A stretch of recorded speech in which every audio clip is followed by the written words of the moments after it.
प्रणाम स्वामी जी, हम स्टार्ट कर सकते हैं। हाँ, ठीक है।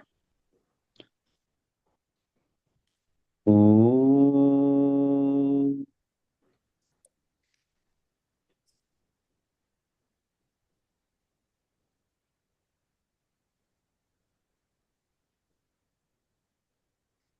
ओम।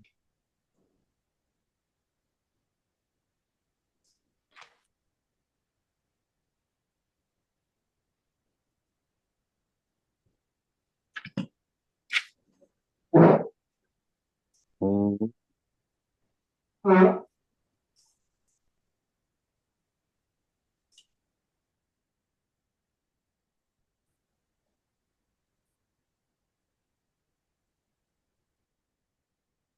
ओम। सहना भवतु, सहनौ भुनक्तु, सह वीर्यम्।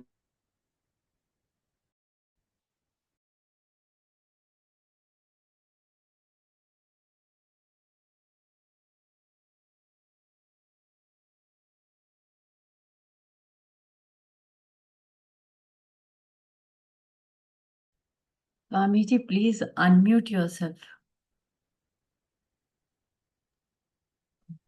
स्वामी जी सॉरी, आपको भूल से मैंने म्यूट कर दिया। अच्छा।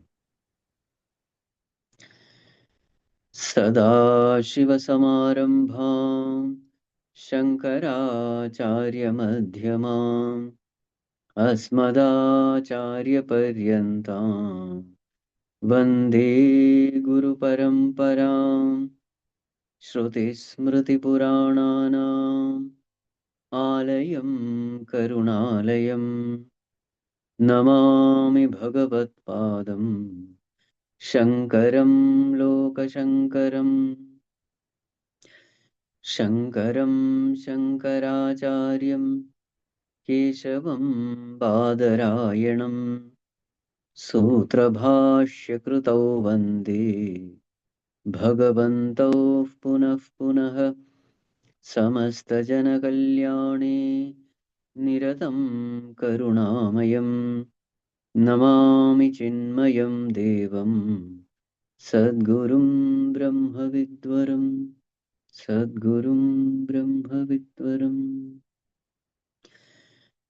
ॐ भद्रं कर्णेभिः शृणुयाम देवाः, भद्रं पश्येमाक्षभिर्यजत्राः, स्थिरैरङ्गैस्तुष्टुवागुंसस्तनूभिः व्यशेम देवहितं यदायुः। स्वस्ति न इन्द्रो वृद्धश्रवाः, स्वस्ति नः पूषा विश्ववेदाः, स्वस्ति नस्तार्क्ष्यो अरिष्टनेमिः, स्वस्ति नो बृहस्पतिर्दधातु। ॐ शान्ति शान्ति शान्तिः।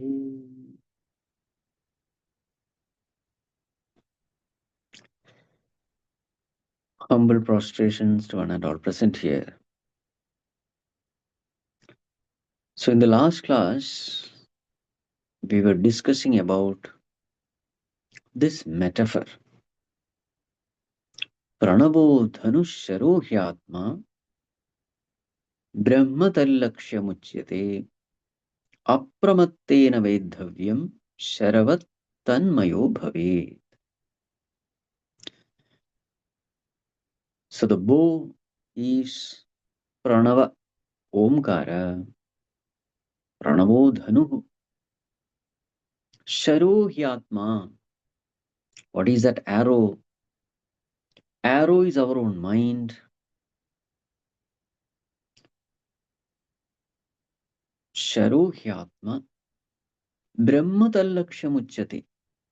So whenever we shoot an arrow, there has to be a target. So what is that target lakshyam? Brahman is lakshyam. Supreme Self is the target. The reality or the truth is the target. God is the target. So how should it be shot? How should the arrow be shot? Apramattena vedhavyam. Let there no be any pramad. With a highly prepared mind, may the shooting happen. With alertness, vigilance. What should happen in the end? Sharavat tanmayo bhavit. The arrow must merge in the target, become one with the target. So in the last class, in detail, we had discussed. So what are the different steps? So first, we place the arrow upon the bow, upon the string of the bow. That placing is called chanting the name of the Lord. Chanting the name of the Lord. And paying attention. The mind has to pay attention to the name. Then we withdraw the string. What is that withdrawal of the string? Mind has to be withdrawn from the world in order to pay attention to the name of the Lord. So as we chant the name of the Lord, mind has to withdraw from the world. Mind should not wander in the world, and then chanting should not happen. Many times we chant, but the mind is in the world. That should not happen. So the withdrawal of the string is the mental withdrawal from the world in order to fix the attention upon the name of the Lord. Then what we should do? Then we choose the target. What is this target? So now, once the mind has sufficiently withdrawn from the world and listening to the name of the Lord, now slowly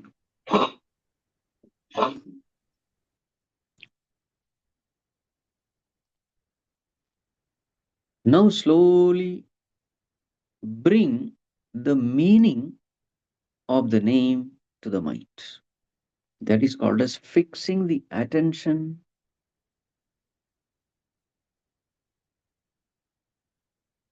That is called aiming at the target. So now we have a what you call withdrawn string with the arrow on the string and aiming at the target. So now the meaning is clear. So this meaning has to be clear with regular study. What actually this target is? What is this Brahman? What is this consciousness? Clear understanding comes only when there is regular reflection. So the meaning emerges in the mind, and then we leave the arrow. So what is leaving the arrow? So the mind shifting the attention from the name to the meaning of the name. That shift, that is leaving the arrow. And then finally what happens? The arrow merges with the target. In fact, first hits the target. What is hitting the target? Experiencing that Lord in our heart. That experience is called arrow hitting the target. And then what should happen? The arrow should merge in the target. What is merging? Mind merging in consciousness. So then what happens when the arrow merges with the target? Arrow is not seen, only the target is seen. In the same way, when the mind merges with consciousness, mind is no more. What remains is only consciousness. So that is called as Sharavat Tanmayo Bhave. So as we improve our sadhana, all the aspects of this metaphor becomes improved. So we also had discussed that this arrow has to be sharp. So what is the sharpness? It is the concentration of the mind. The arrow has to be light. So that is the purity of the mind. The arrow has to be strong. That is the understanding about the target. So as we go on doing our sadhana, the arrow becomes sharper and sharper, lighter and lighter, stronger and stronger, faster and faster. All this go on happening. And thus, this whole process of hitting the target becomes very effortless, very natural, to such an extent that you actually don't have to sit at the seat of meditation to do this. So it happens even when you are interacting with the world.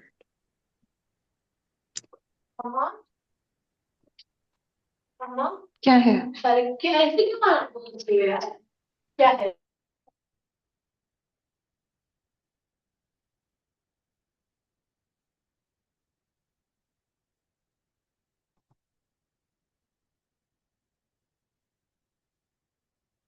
Amma, you can mute everybody once again. हाँ जी Swami ji, I've already done it, but some people just मैंने कर दिया.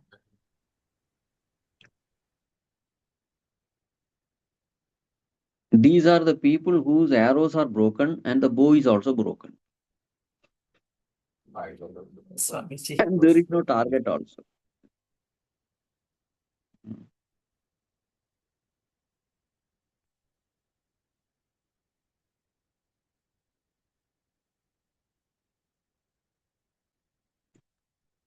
When Dronacharya was teaching Pandavas and Kauravas about hitting the target, I'm sure you know the story.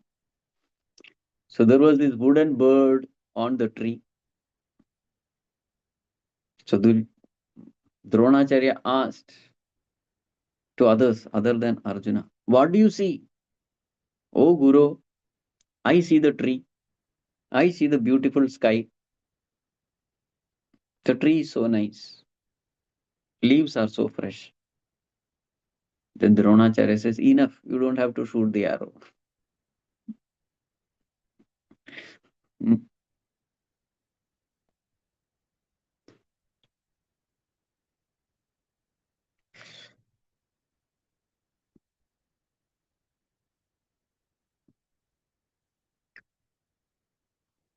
Okay, now coming back.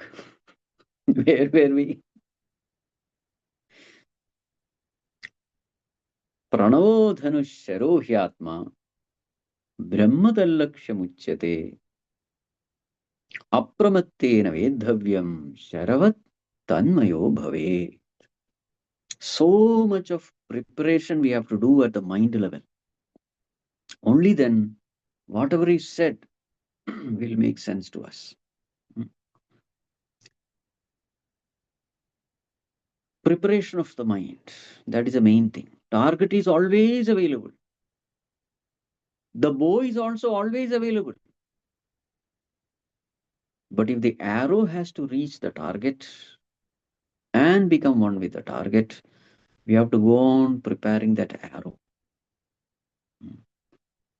Many times arrow is a heavy arrow, blunt arrow,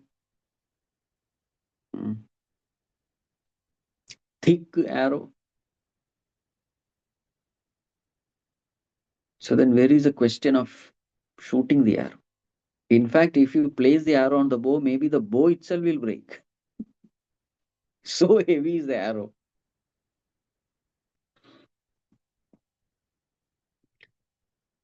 So therefore, the whole sadhana is the preparation. Now here, in the last class we had seen, Atma is the term used for the arrow. So actually speaking, when we say mind, it is we ourselves. Because our identification is totally with our minds. So when the arrow is merging with the target, it is actually the shooter who is merging with the target. The shooter is no more there to see the arrow merging with the target. This is one defect of the example, the metaphor. In the metaphor, the shooter remains to see whether the arrow is hitting the target or not, to see whether the arrow has merged with the target or not.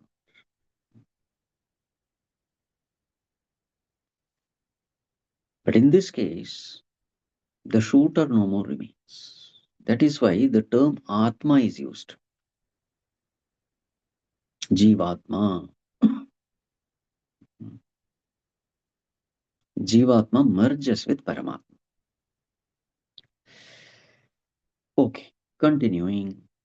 Now the importance of the sadhana is mentioned. Verse number 5, page number 93.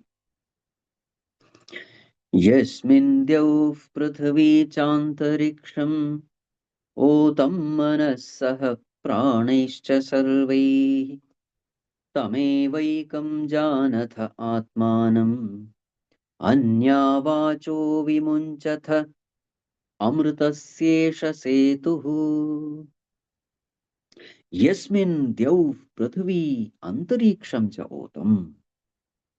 He in whom Dyauhu, heaven, Prithvi, earth, Antariksham, interspace, are centered. Everything is existing in him. Manaha sarvehi pranehi saha, along with the mind and all the pranas. That consciousness upon which everything exists. Tam eva ekam atmanam janata. Know that one Atma alone. Eva. Eva means that alone. Anya vacho vimunchatha. Give up all other vain talks. See the seriousness of the Rishi. Everything else is nonsense except this self. Because everything depends on the self. So if your sadhana is proceeding in this way, where God is given the highest priority, with the right understanding of God that it is the self in me, consciousness in me, giving the highest priority to this consciousness, if all your activities are proceeding, you are performing your duties and responsibilities centered in Him, then everything is fine. That is called as Anya Vacho Vimunchata. Don't talk anything else because everything else is rubbish. He's very serious. Rishi is very, very serious here. Oh Lord, why do you say so? Amritasya esha setuhu. So there are two worlds. One is the world of mortality. The other is the realm of immortality. Two worlds are there. And now there is one bridge connecting the world of mortality to the realm of immortality. There is a bridge. That is called as Setu. Amritasya. If you want to go from this world of mortality where we are in to that realm of immortality, you have to use this bridge. There is no other way. This bridge is the only way. What is that bridge? This consciousness. In this world, everything is mortal, but there is one thing which is immortal, and that is the self in us, the observer in us. Hold on to that self. Then you are using this bridge. Once you use this bridge, what will happen? Very soon you will leave this world of mortality and you will reach the world of immortality. Amritasya esha setu.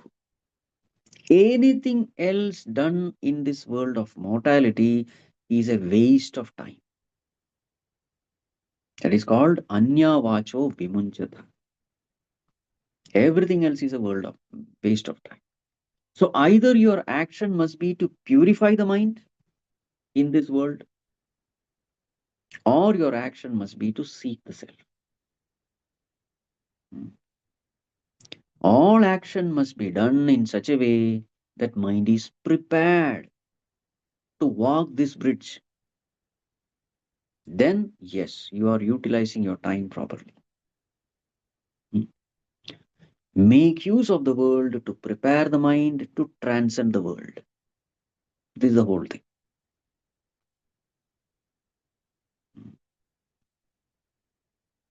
This is what a seeker must do. Amritasya esha setuhu. So the next verse is a beautiful technique of meditation. Let us see verse number 6, page number 96. Para iva rathanaabhau samhrita yatra nadyah स एषोऽन्तश्चरते बहुधा जायमानः ओमित्येवं ध्यायथ आत्मानं स्वस्ति वः पाराय तमसः परस्तात् यत्र नाड्यः संहृता, where all the nerves meet. Nadya, samhata, where all the nerves meet. So where do all the nerves meet? So here the Rishi is talking about the heart space. It is said heart is the place where all the nerves meet.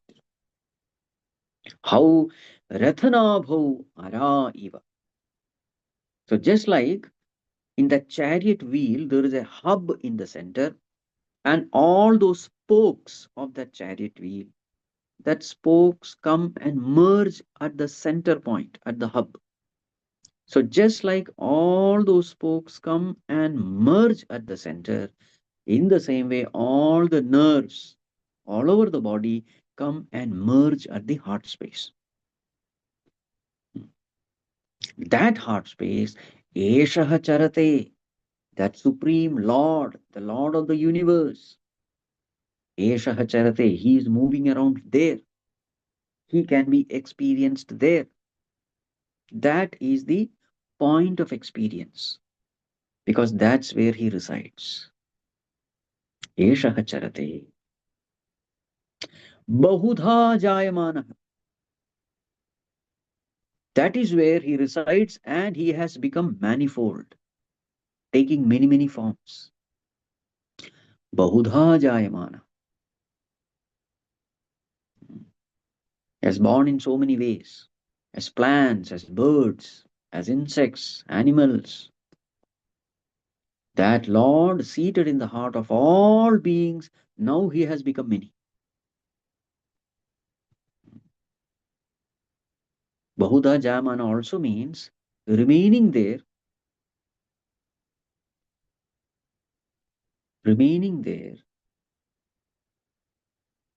we experience so many thoughts. He is misunderstood as many. That also can be taken. As man, woman, joyful, sorrowful, happy, intelligent. At different times, we go through different moods. Now I am happy. Now I am sorrowful. Now I am anxious. Now I am peaceful. Now I am stressed. Bahudha Jayamana. That very same Lord is going through different emotions. Om iti evam atmanam dhyayata. Meditate upon that truth as Om. Meditate upon that self as Om. Vaha tamasaf parastat paraya swasti.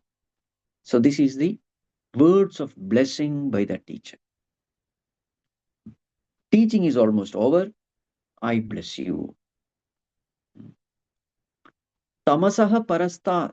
I bless you so that you may cross over paraya, this shore of darkness. May everything be good with you, auspicious with you. May you succeed in this attempt, in going across from this shore of darkness to that realm of light, of knowledge. So now, what he said is slow gradation upon gradation of meditation. So where should you start? Start from your heart. This is how we have to start. So in the world we have been, now we come from the world, now we sit for meditation. Always meditation should proceed from gross to subtle, from easier to difficult. This is how meditation should proceed. So what is the easiest meditation? Sensation meditation is the easiest meditation. Pay attention to the sensation of the body.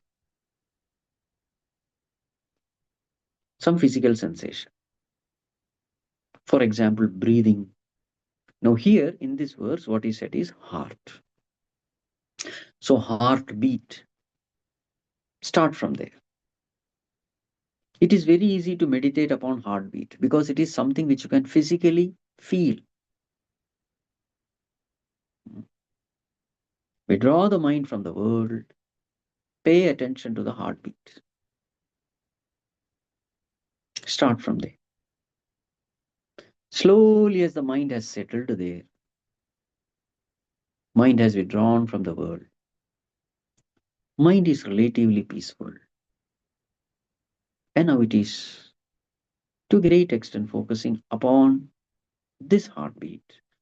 Then go to the next stage. What is the next stage? Bahudha Chintyamana. Now pay attention to the thoughts passing through the mind. Paying attention to thoughts is difficult compared to paying attention to the heartbeat because it is subtle. Paying attention to the subtler aspect is difficult compared to paying attention to gross. So start from heart, then go to the thoughts in the heart or thoughts in the mind. Once that is also done, go even further. What is that? Om iti evam atmanam dhyayata. Start paying attention to the observer of the thoughts, which is Atma. Using the alambanam Om, using the support Om, shift your attention from the thoughts to the observer of the thoughts. So from the beating heart to the thoughts to the observer. This is how slowly you have to practice meditation.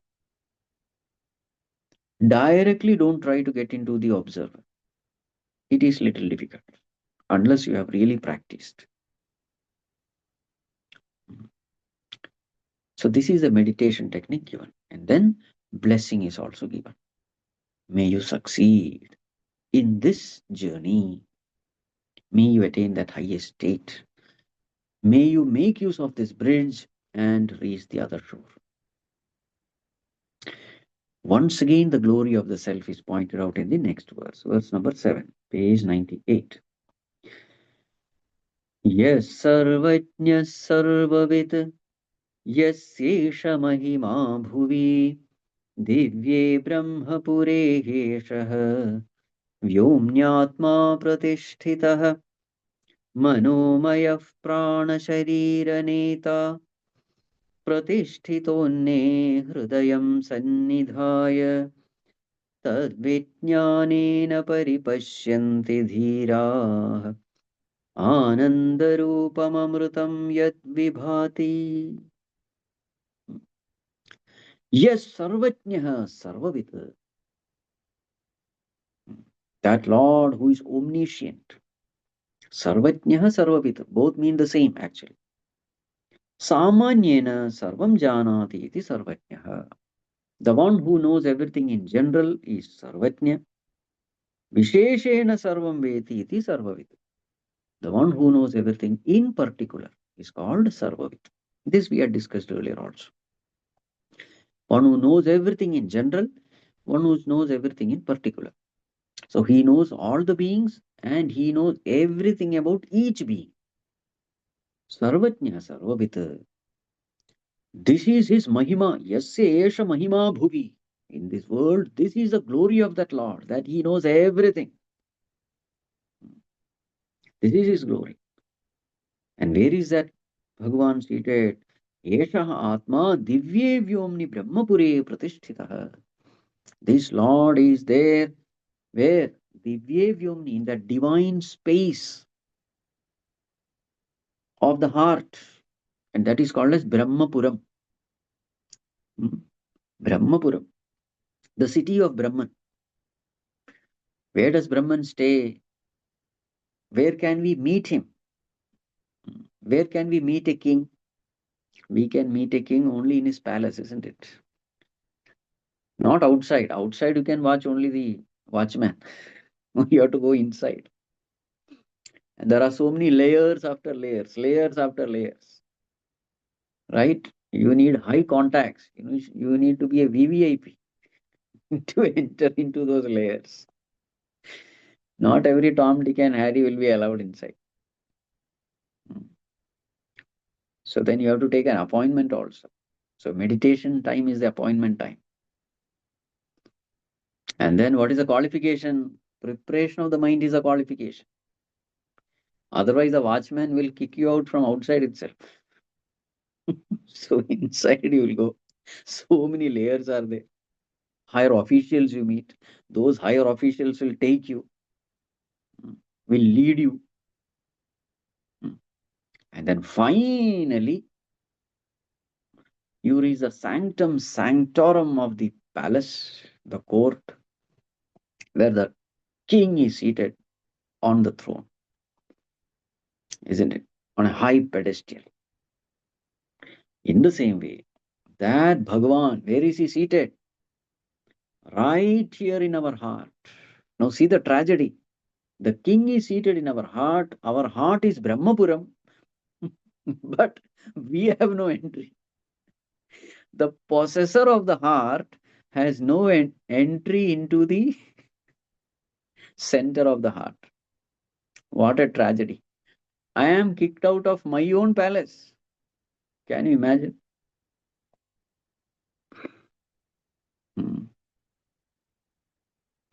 Because my behavior was like that.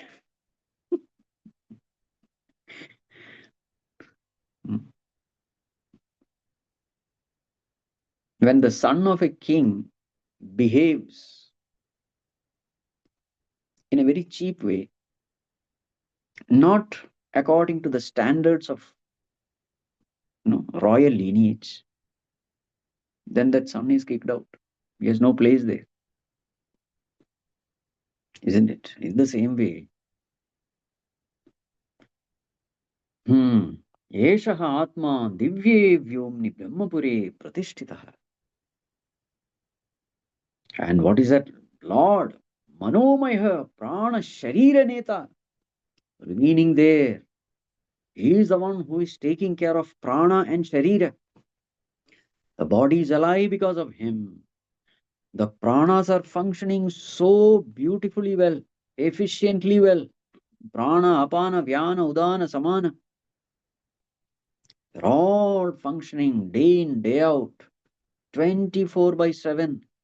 Constantly they are working because there is a Lord who is seated in the heart. Very, very strict, perfect Lord, efficient Lord. Everywhere you can see his presence. Everything is happening so beautifully well. It is because of his presence. At the mind level, at the prana level, at the body level. Hridayam sannidhaya anne pratishtitah. He is established in annam. Annam means actually food. But here annam means the physical body. He is established in this annamaya kosha, in this physical body. Hridayam sannidhaya. Keeping hridayam, the heart space, as the place of his residence. Dhiraha tat vijnanena paripashyanti. Dhiraha, the ones who are dhiraha, having dhi. Dhi means buddhi. Such pure-hearted ones, mature ones, wise ones, they vijnanena paripashyanti. Using this self-knowledge, they paripashyanti, they directly experience his presence. This is what we must do. So what happens when we experience his presence? Verse number 8. Bhedyate hridaya granthihi छिद्यन्ते सर्वसंशयाः क्षीयन्ते चास्य कर्माणि tasmin दृष्टे paravare. When we experience his presence, these are the things that will happen. Chidyante bhidyate hridaya granthi. The knots of the hearts are broken. Chidyante sarva samshayah. All doubts are cleared. Kshiyante chasya karmani. All his karmas are exhausted. Tasmin drishte paravare. When we see him as para and avara. Para means higher, avara means lower. When we see the two entities, the higher and the lower, this is what happens to us. So the first one is bhidyate hridaya granthi. The knot of the heart is broken, shattered, cut as under. Granthi means a knot. I think the same verse had come in Upanishad also. We had discussed this earlier. Hridaya granthi, knot of the heart. So, what is this knot? So, when we tie a knot, there are two ropes. Two ropes, with that you tie a knot and then it becomes one rope, as though it is one. In the same way, there are two entities which have become one. And now we are not able to distinguish one from the other. So, what are the two entities? Consciousness and matter.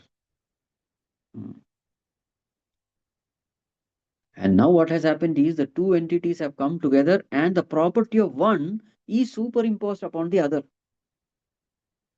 The common example given is red hot iron ball. Iron by itself is black in color, no light, has a shape. This is a property of iron ball. What about fire? Fire is hot, has light, has no shape.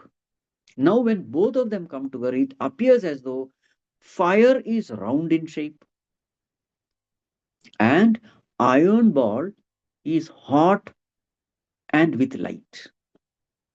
Property of the fireball got superimposed upon iron. Property of the iron got superimposed upon fire. Then we say there is a granthi, a knot. We are not able to separate one from the other. They have got mixed up, messed up. In the same way, consciousness and matter. So there is consciousness, there is this body, and together they have come. Now, what has happened? Consciousness, which is formless, appear to have a form, and body, which is inert, appears to be sentient. This is called as Hridaya Granthi, is a knot. And now we consider this ego, this individuality, this entity as a real entity having its own property. This is called as knot of ignorance.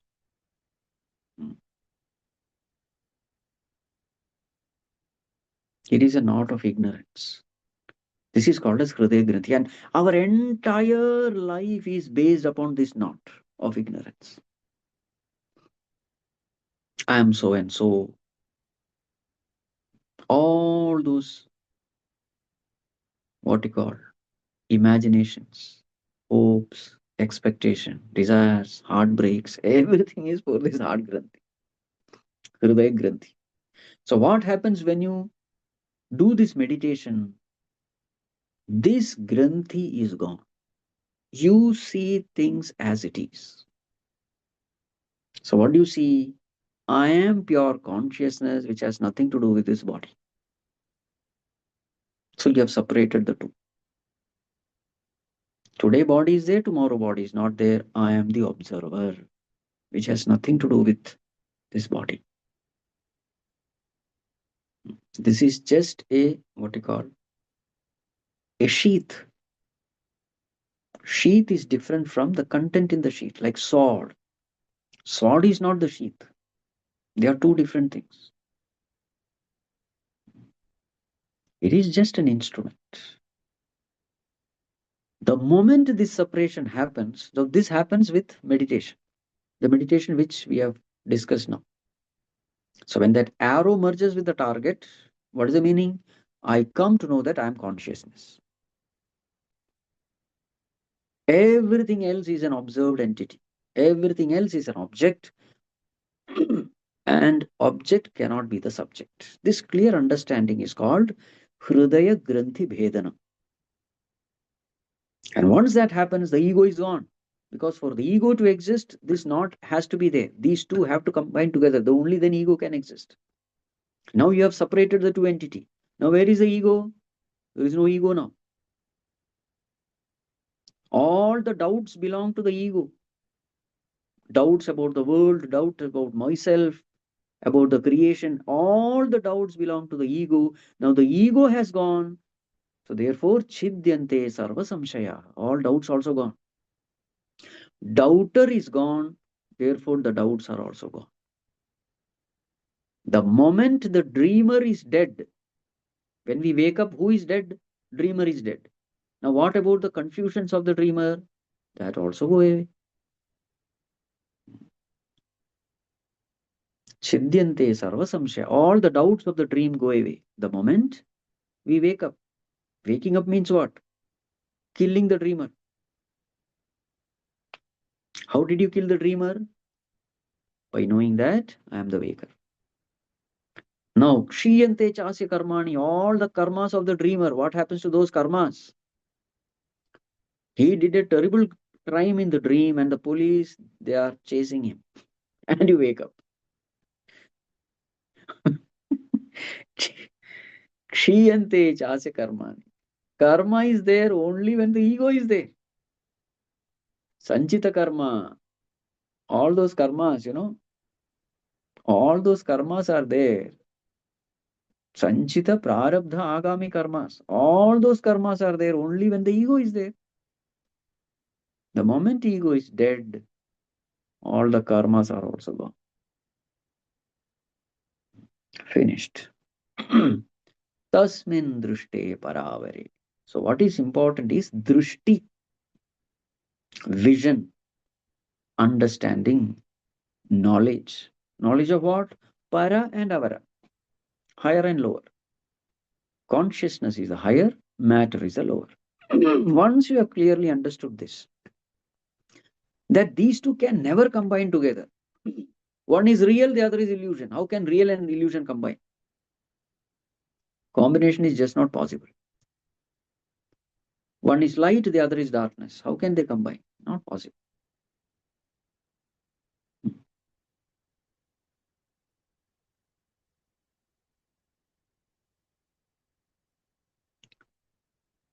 Once we went to some place,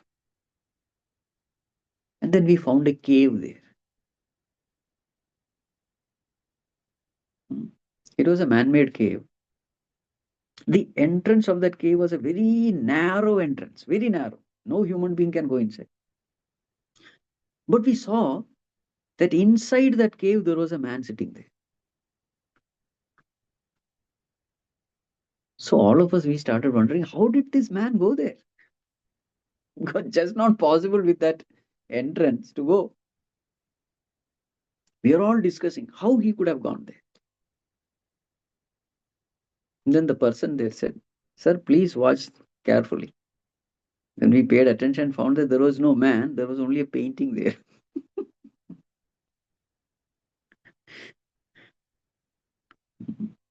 The man itself was an illusion. Now, what are we discussing? We are not discussing whether that man exists or not. We are discussing how did he enter. Question is wrong.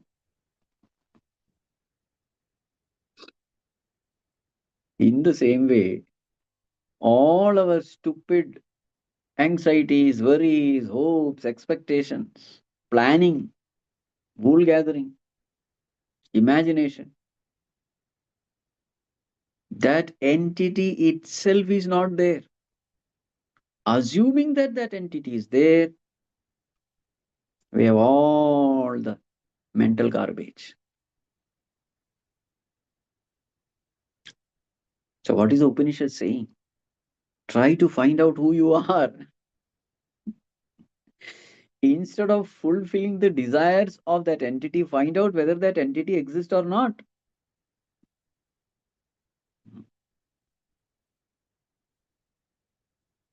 The first mathematical equation itself is wrong, and we want the right answer by solving that mathematical problem. The equation itself is wrong.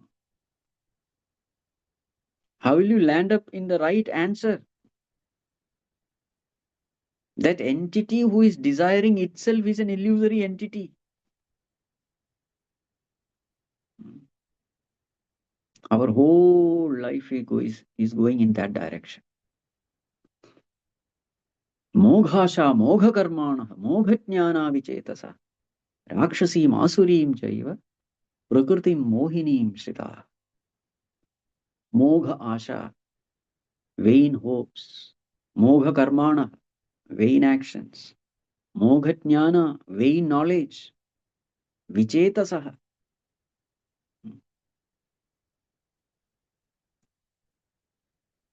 This is, and then what is our personality then?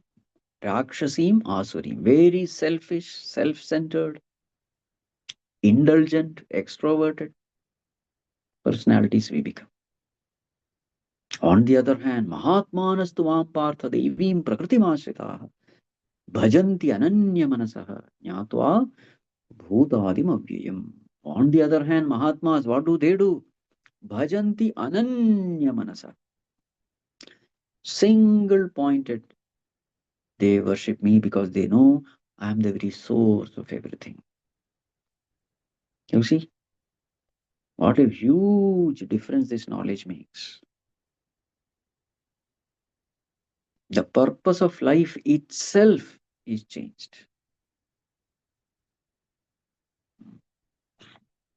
Continuing, we finish off this. Verse number 9.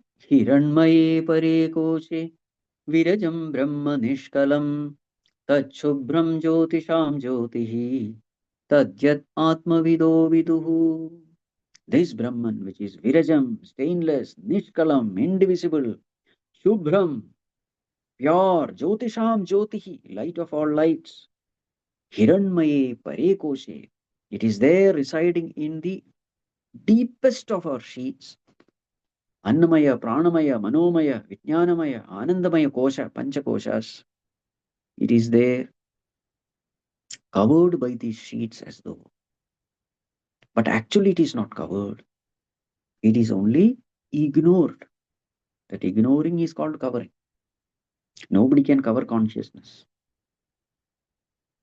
Because it is of the nature of awareness. You can't cover awareness.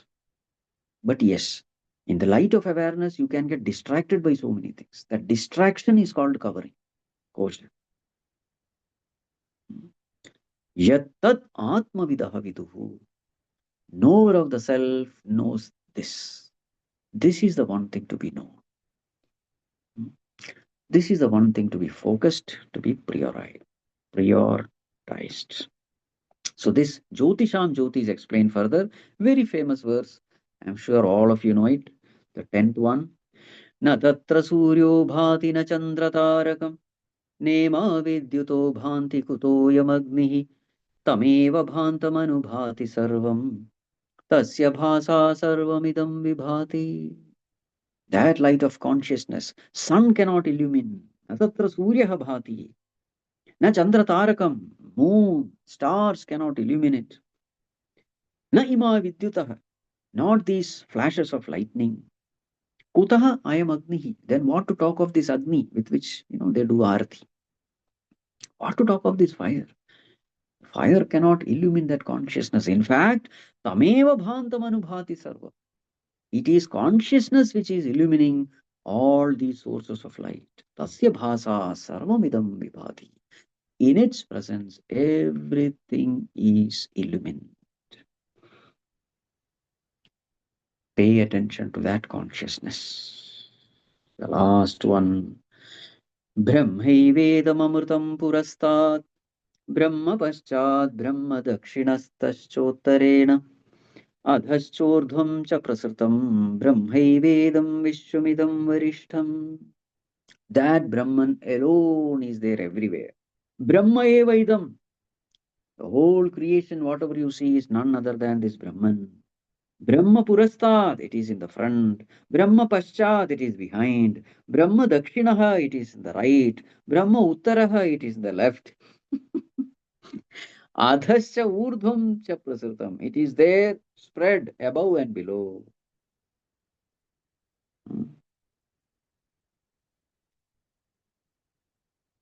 Varishtam Brahma eva idam Vishwam. This whole world is nothing but that Supreme Brahman alone. Thus, this section is over. Okay, now we can have some questions.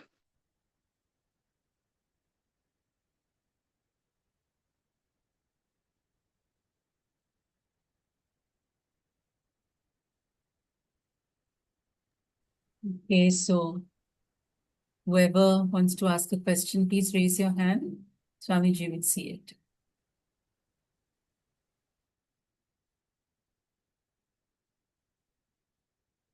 Hama.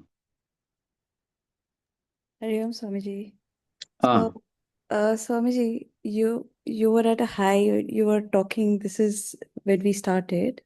When you were talking about the bow and arrow, and you were mentioning that it becomes so effortless that you don't have to sit at the seat of meditation, even when you're interacting with people.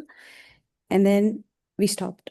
So, could you please help complete that part? That's all. Over. Huh? It's over.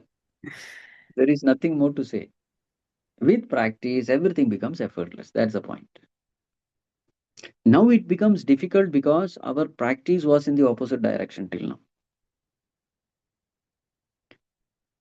See, for a person who is a noisy person, practice in silence is very difficult. But actually speaking, practice in silence is the easiest thing. You don't have to do anything.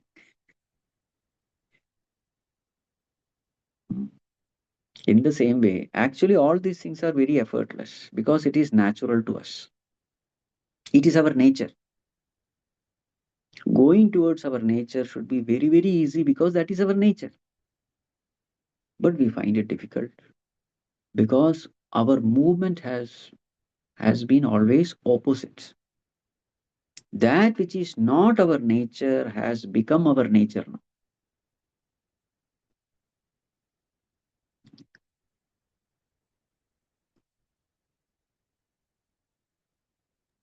Thank you, Swamiji.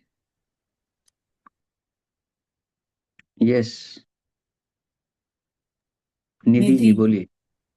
Ram Swamiji. हाँ.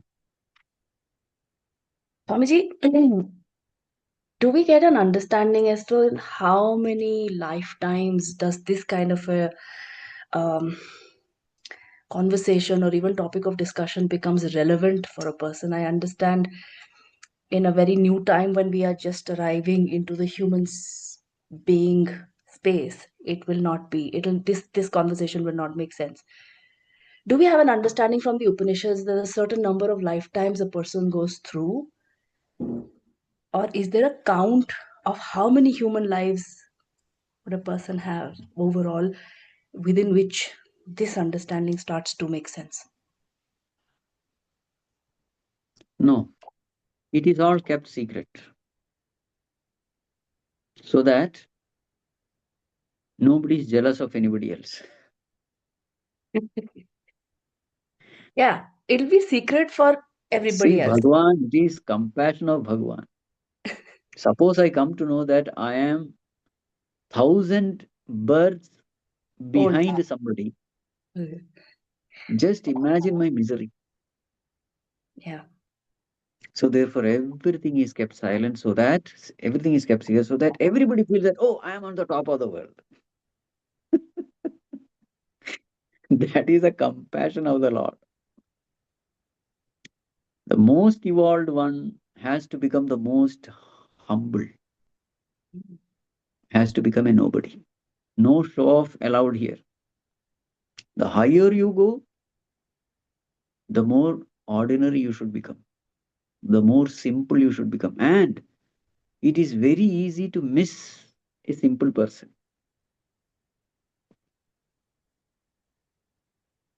It is very, what you call, it is very easy to detect a very high person, name, fame, power, position. Very easy. But it is very difficult to detect a simple person. And the one who is simple gains this. And because he's so simple, you will not even know that where is this person. See, Bhagwan's creation is so beautiful. He will never allow anybody to feel inferior in his creation. Everybody feels I am the best. LKG fellow is also thinks, I think I am studying the highest. A for apple, B for ball. Rightly so. And he sees only the next one. LKG fellow sees only the UKG standard. Yes, I have to go to UKG. That's all. UKG will see the first grade. That's all. You see, he will not even see the higher things. So that is the grace of the Lord. So that everybody is happy. Everybody is filled with enthusiasm. Hmm. In terms of the Upanishads, Swamiji, the way we know that they were revealed to rishis, and some of the Vedic references will be there as to which rishi it was revealed to, some of the shloks, not everything. With respect to Upanishad, is the understanding correct to say that it is the crux from the Vedic um, um, bounty or the ocean that Vedvyas ji wrote the Upanishads? Is that correct? Or No, Upanishads? no. See, Veda Vyasi only compiled all the Vedas. Correct. Compiling is different, writing is different. Correct. Correct. So Upanishads were already So, present. yeah, these were all revealed to rishis. And many times we don't even know which rishi this was revealed. Correct. Everybody would efface themselves. Nobody wants to take credit or to show off that, see, it was revealed to me. No. They will efface it. See, they will see what is important is what is revealed rather than to whom it is revealed. Right. A knowledge is useful for the future generation. Therefore, they retained that knowledge. They did not mention to whom this knowledge was revealed. Hmm. So, therefore, the textbooks of Upanishads will never have the name of the rishi to whom this was revealed. The Upanishads are already a part of the last portion of the Ved, like you said, the four It is a parts. portion of Vedas, yes. Thank you, Swamiji.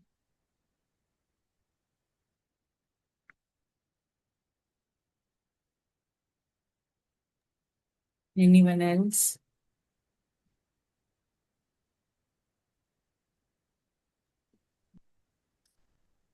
Same question was running in my mind. Why God is so complicated? Why He is so mysterious? Because everyone's understanding about God is so different, so many religions and contradicting one another. So, I mean, you answered many things, but still, that thought was running in my mind. What is the question? I mean, why God is so mysterious, why it's so complicated for a layman to understand what is God, okay, consciousness, but it's so difficult to,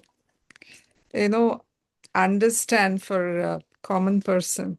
See, God is not complicated. You are complicated. Yeah, that I understood. Yeah. God is very, very straightforward and simple. We are crooked and wicked. Hmm. Awareness, it is as simple as that. There is nothing there. But simple things becomes complicated for a complicated mind. Mm. For a simple mind, it is easy to understand simple things. That's what I said. You see, becoming silent, is it difficult or easy? Tell me. It's not difficult. It is the easiest thing. You don't have to do anything. That is called silence. Yeah. Even to say it is easy is wrong. Remaining silent means you don't have to do anything. But then remaining silent has become difficult for us. Making noise is easy. So how can you say God is difficult? He just say become silent. Mm. Chumma iru. As Ramana Maharshi sit quiet. We can't sit quiet.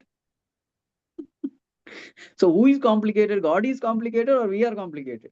Definitely, our mind is complicated. Don't say God is mysterious, complicated. No, he's very simple. ನಮ್ಗೆ He is ಸುಮ್ಮನೆ very simple. ಇರ್ಲಿಕ್ಕೆ ಆಗುದಿಲ್ಲಲ್ಲ ಅದೇ problem. So ಯಾರು change ಮಾಡಬೇಕು? ನಾವೇ Who should change? That's all. Yeah. Become simple. He is simple and he loves simple people. Thank you.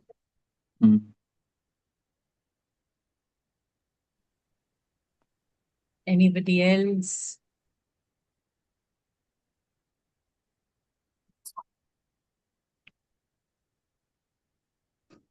I think Swamiji's statement about being simple is the most profound statement. And what Swamiji said about it's so easy to recognize somebody who's pompous and famous, but there can be the most self-realized master who's quiet and simple. He'll be walking next to you and you wouldn't even know that he is self-realized. Isn't it, Swamiji? Correct. So I think that's so beautiful. So beautiful. And so I guess whenever you're going by bus, train, traveling by vehicle, maybe you're sitting next to a self-realized soul. Swamiji, have you had any such experience? We'd love to know. What do you say, everybody? Swamiji, please share one experience where you have been, like Ashaji said, had this magical experience, mysterious experience. Please. See, every time we are searching for some mysterious experience. That is a problem.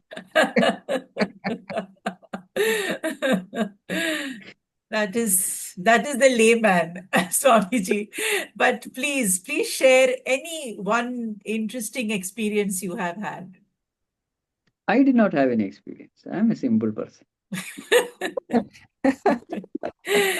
That we have is the qualification. that we have realized.